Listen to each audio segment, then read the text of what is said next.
Bonjour, bonsoir à tous, je vous souhaite la bienvenue dans ma nouvelle émission de critique cinématographique. L'émission s'appelle On spoil parce que forcément je vais spoiler les films dont je vais vous parler. Effectivement, ceux qui regardent les critiques de JDG vont crier au plagiat parce que pour ceux qui ne savent pas, l'émission de critique de films de JDG devait s'appeler On spoil, mais au final ils ont changé le nom. Donc ce n'est pas du plagiat puisqu'ils n'ont pas intitulé l'émission On se poile. Du coup je peux le faire. Pourquoi j'ai appelé l'émission Spoil? Pour trois raisons. De une, parce que j'aime la cuisine. De deux, parce que, comme je l'ai dit, je vais spoiler les films, même s'il y aura une partie spoil et une partie no spoil. Et de trois, parce que c'est dégueulasse. Enfin bref, du coup, aujourd'hui, Spider-Man j'allais dire coming. C'est dégueulasse. Déjà, comme dans l'émission de JDG, nous allons commencer par la partie no spoil.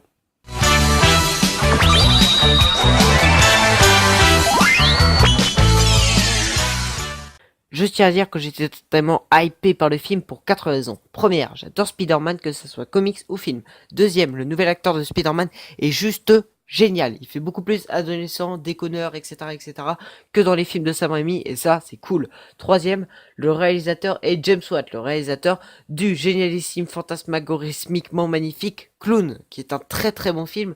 Je vous le conseille. Et enfin, la quatrième raison pour laquelle j'étais hypé par ce film, cette raison se résume en deux noms. Michael Keaton. Michael Keaton.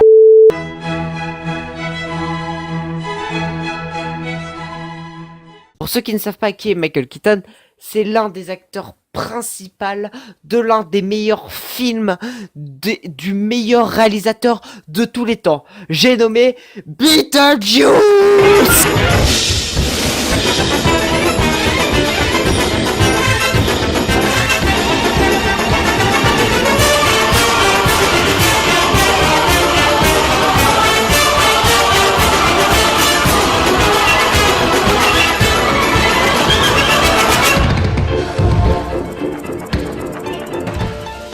Donc, j'attendais beaucoup de ce film.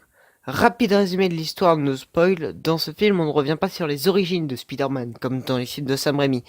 On découvre pour la première fois au cinéma le vautour joué par Michael Keaton. Oui, désolé.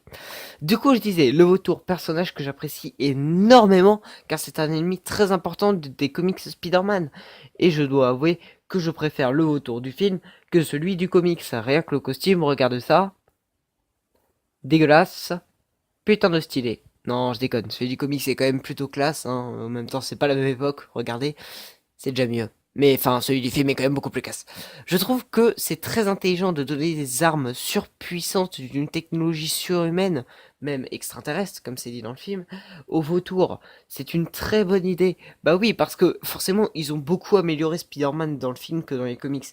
Dans les comics, Spider-Man, bon, vous connaissez l'histoire, je vais pas vous résumer le film de Sam Raimi, ou les comics, mais voilà, Spider-Man, c'est un mec qui tisse des toiles, il grimpe sur les murs. Voilà, il fait il fait des trucs stylés avec ses toiles. Bref, là, il a vraiment son nouveau costume qui est très high-tech, très puissant, très stylé. Du coup, bah, si on améliore autant Spider-Man, c'est normal d'autant améliorer le méchant. Je vais être honnête avec vous, c'est un super film. Il est excellent. Mais bon, pour pouvoir en parler plus en détail, nous allons entrer dans la partie spoil.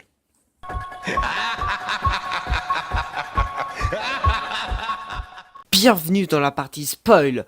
Tout d'abord, nous allons parler de Suicide Squad. Non. Non.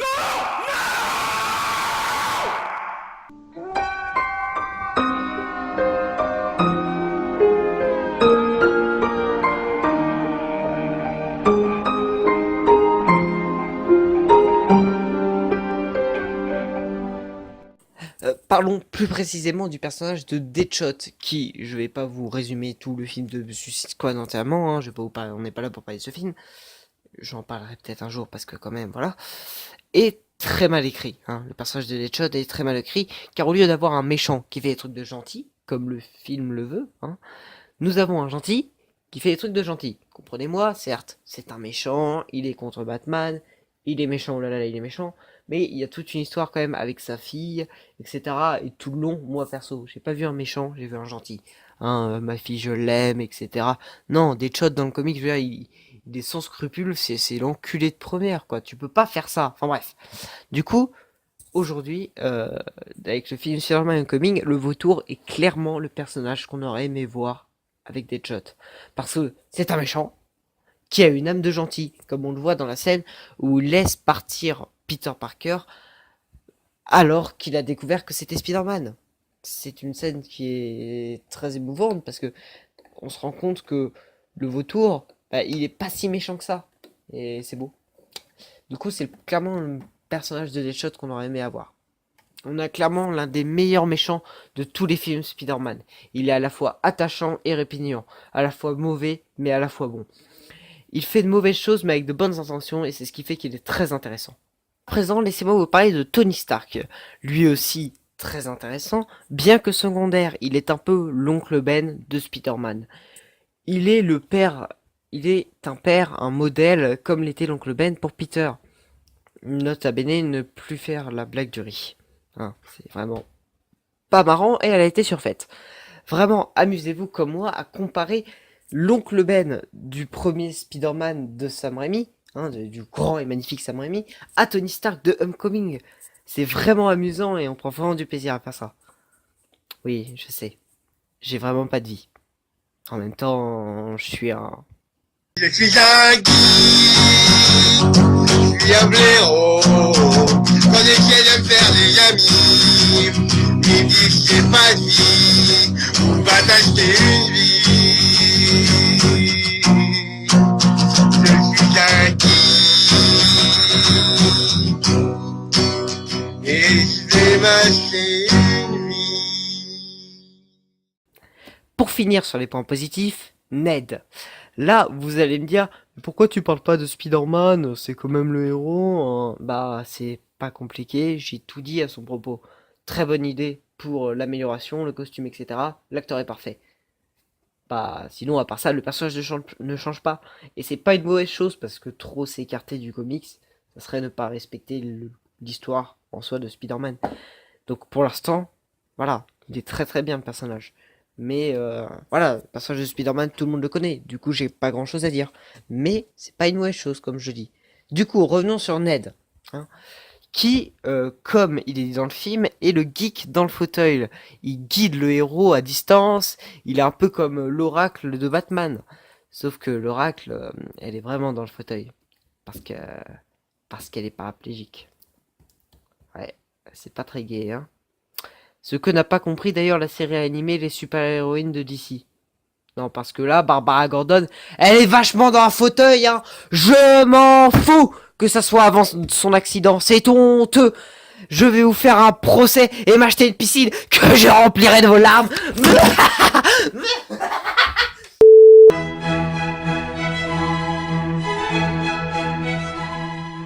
Revenons encore une fois sur Ned, personnage aussi intéressant car il a une vraie évolution dans le film.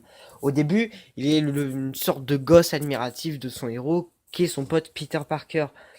Mais Peter Parker ne veut pas de l'aide de Ned pour ne pas le mettre en danger, ce qui est tout à fait compréhensible. Mais à la fin, il est indispensable à Peter et le sauve en quelque sorte. Sans lui, Peter serait mort. Maintenant que j'ai parlé des bons points, passons aux mauvais. Hein. Là, on va être méchant, on va être dur avec le film. Et ben, il y en a très peu en fait. Les seuls défauts que je trouve sont des défauts personnels en tant que fan de Spider-Man, en tout cas des comics. Encore, je me décris même pas comme un vrai fan. J'aime beaucoup les comics Spider-Man, mais je pense pas être un vrai fan. Bref, tout d'abord, je trouve que certes c'est bien qu'on ne revienne pas encore une fois sur les origines de Spider-Man, parce qu'au bout d'un moment c'est vrai que ça commençait à être casse-couille puisque tout le monde les connaît, mais quelque chose, une référence à l'oncle Ben, ça aurait vraiment été pas mal. Je sais pas, un truc caché, un easter egg quoi, ou même un personnage genre Tony Stark à un moment qui dit de grands pouvoirs impliquent de grandes responsabilités. Ça aurait été vraiment bien d'avoir une petite touche, un petit truc à l'oncle Ben. Là, y a rien, quoi. C'est un peu dommage. Parce que c'est quand même, sans l'oncle Ben, Spider-Man ne serait pas Spider-Man. Enfin, si, mais voilà. C'est quand même un personnage très important de Spider-Man. Et oui, j'ai refait la blague du riz. Désolé. Et je suis aussi déçu de Mary Jane, qui a été remplacée par ça. Là, vous allez me dire, mais attends, la fille dont t'es amoureux Peter, c'est Lise, hein, c'est pas Michel, hein, tu dis n'importe quoi. Mais non, bah non, eh bah non, petit con. Parce que, de une, il y a une scène très importante à la fin, une scène où Ned appelle Michel, Michel, et elle répond, appelle-moi MJ. Je pense que ce n'est pas un hasard si les initiales de Michelle Jones soient les mêmes, soit MJ, donc les mêmes que Mary Jane. Ma théorie est que c'est juste pour faire plaisir aux fans et pour faire comprendre aux fans qu'elle sera la nouvelle Mary Jane. Et je trouve ça très intelligent de la part des scénaristes de faire ça parce que c'est classe ce genre de petit easter egg. Enfin bref, vous avez compris que ce film a très peu de défauts et qui sont pour la plupart personnels. Il respecte vraiment beaucoup le comics. Il est parfait que ça soit pour les fans ou pour les nouveaux. Il y a tellement de références aux comics. Les fans seront vraiment ravis. Et je parle pour moi, et encore, je me considère même pas comme un vrai gros fan, comme je vous l'ai dit. Mais j'ai quand même réussi à repérer quelques références, comme la scène du braquage au début. Celle où il se surpasse et soulève les débris, qui est une référence au tome 33 de The Amazing Spider-Man, ou encore l'Iron Spider de Civil War, le comic Civil War bien évidemment, pas les films, et bien évidemment aussi Stan Lee, hein, qu'on observe bien sûr, comme c'est un film Marvel. Ce que j'ai vraiment kiffé comme référence, c'est la musique de la série Spider-Man de 1960 au début, celle que vous entendez en ce moment d'ailleurs. Même si pour moi, la meilleure série Spider-Man, c'est Spectacular Spider-Man. Non mais sérieux, c'était toute mon enfance ce truc, c'est trop cool, écoutez ça. Voilà, c'est fini, je vous dis donc à la prochaine tout le monde. Portez-vous bien, à la prochaine.